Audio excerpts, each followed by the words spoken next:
There's a moment right before behavior goes big, the click, click, click moment. If you spot it, you can often prevent the crash. If you miss it, you're left managing fallout. Hello and welcome back to the Able to Care podcast. I'm your host, Andy Baker, and today we're talking about early escalation, what to look for, what to do, and why people accidentally make it worse by trying to be logical too soon. Okay, let's take a scenario. A child starts tapping, fidgeting, scanning the room. At home, your child snaps at a tiny request. In adult care, someone starts pacing and muttering. In dementia care, someone corridor walks, asking repetitive questions, raises their voice. Same pattern, maybe just slightly different packaging.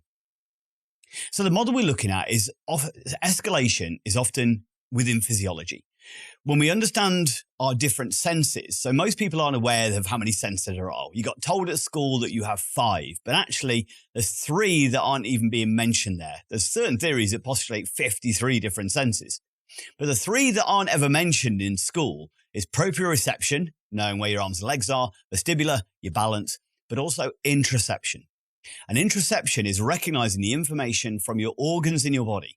It's how we recognize hunger, it's how we recognize thirst, it's how we recognize when we're angry, it's how we recognize when we're excited, and how we tell the difference between being excited and being nervous. But even that's sometimes hard for all of us, right? When we're talking about the escalation is often physiology, it's actually because that's exactly what it is. The body often is indicating to a person that it's starting to go up, and the feelings and the thoughts are all combined together to give this sense of anxiety or frustration or anger or whatever it is that's coming.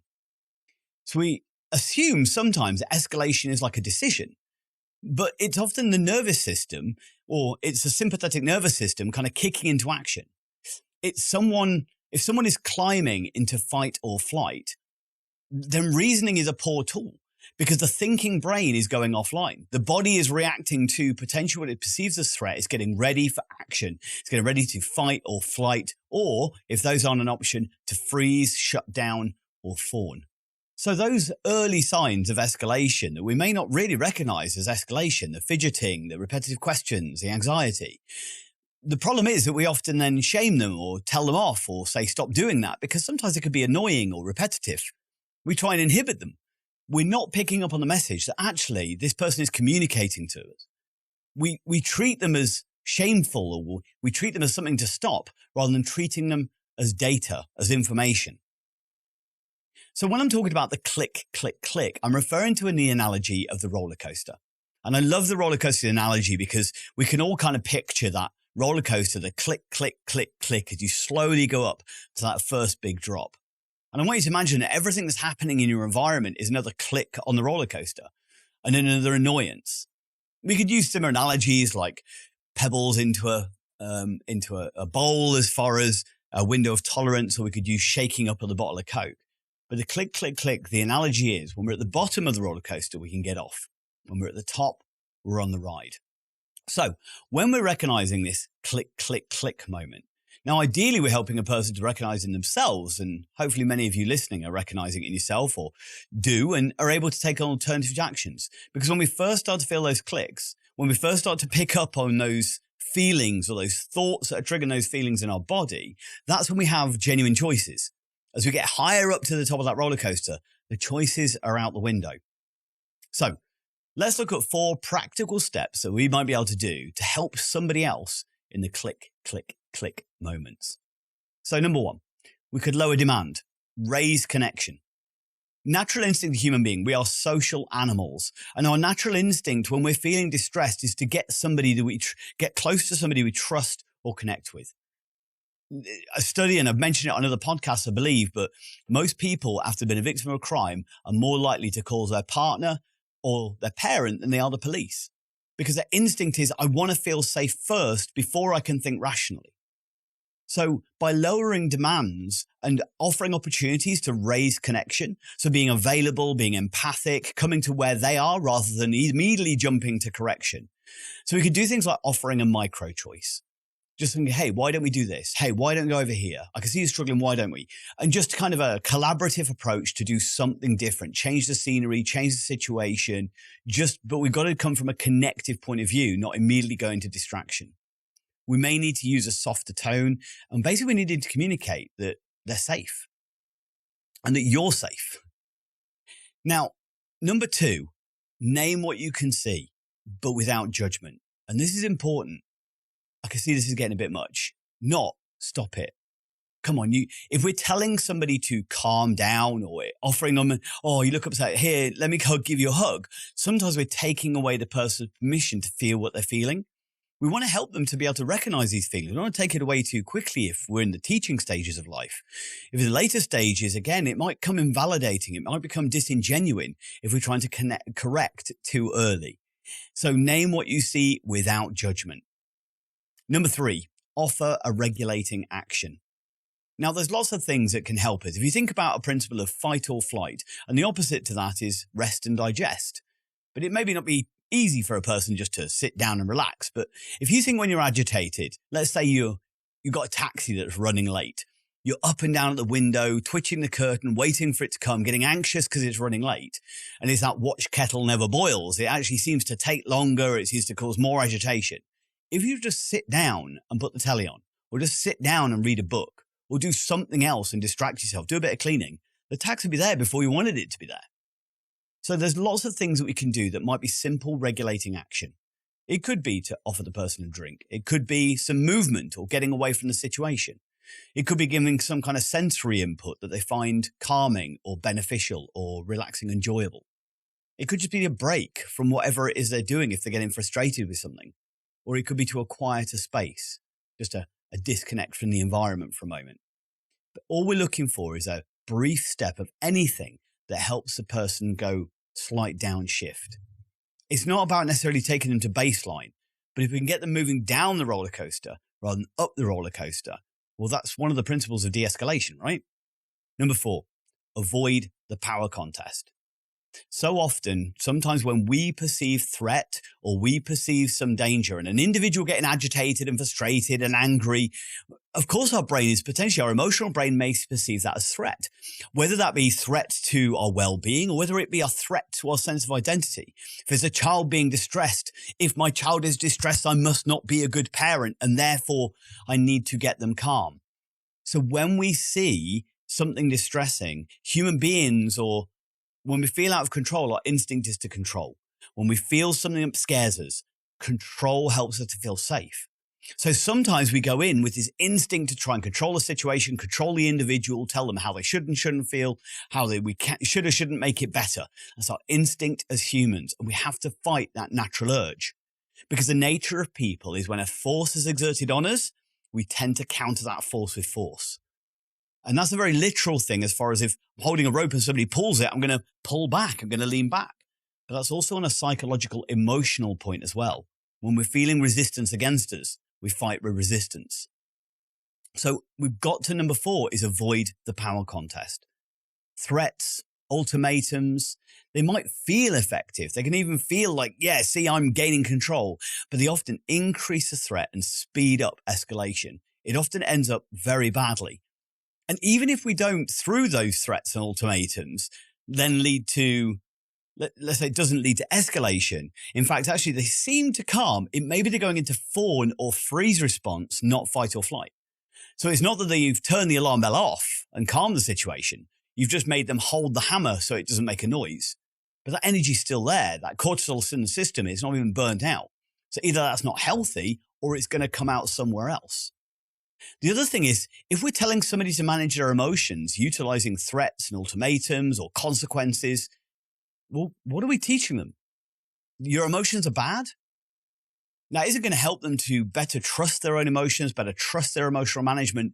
Because suddenly then when they're feeling emotions, they're then going to feel anxious about the fact that they're feeling emotions, and therefore that's going to make them feel more emotional. So when you look at it like that, it doesn't make sense of why so often we feel that a power or a controlling approach is the way to de-escalate a situation. So let's say we're a parent, and if you only notice when shouting starts, then you'll live in consequence mode. If you're a teacher and you're the low-level disruption you're ignoring, but that might actually be an early warning sign. And so often teachers refer to, oh, it came out of nowhere, they started doing this. But so often, I remember watching a TV show that were talking about this, where there was a number of different children that were being monitored, and some of the behavior was erratic and difficult. And it was amazing to watch it from an outside point of view, watch it on the outside looking in. So this one kid kept dropping his ruler and picking it off the floor. He kept then nudging his person next to him. He got up and walked around the room a couple of times. All the time. The teacher wasn't even noticing this. They were still focused on their lesson. And I completely understand when you've got a classroom of 30 odd people, it can feel extremely difficult to pay attention to the low level. But that kid was communicating at that point.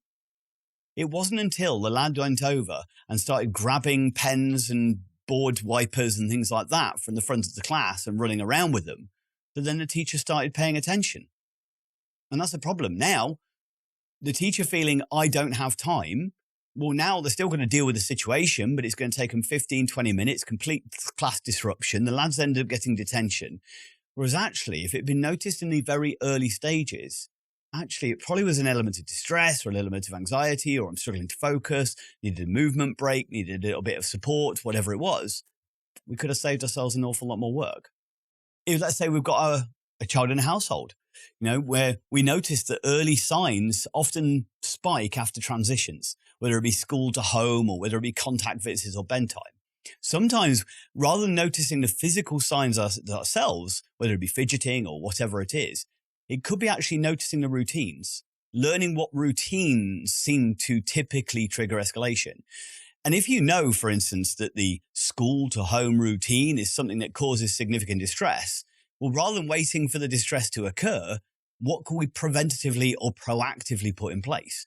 Maybe as before they come home, hey, let's go down the park and kick a ball around, or let's do some climbing, or let's do some whether sensory or just energy burning activity. Or as soon as we walk through the door, let's give them a snack, because straight away it's fight or flight, rest and digest. Maybe their blood sugar levels are low and we just need to get some food in them to have a better evening. These are all examples of not waiting for the behavior to occur, not firefighting when it's already happened, but looking at what we can put in place to prevent it from happening in the first place.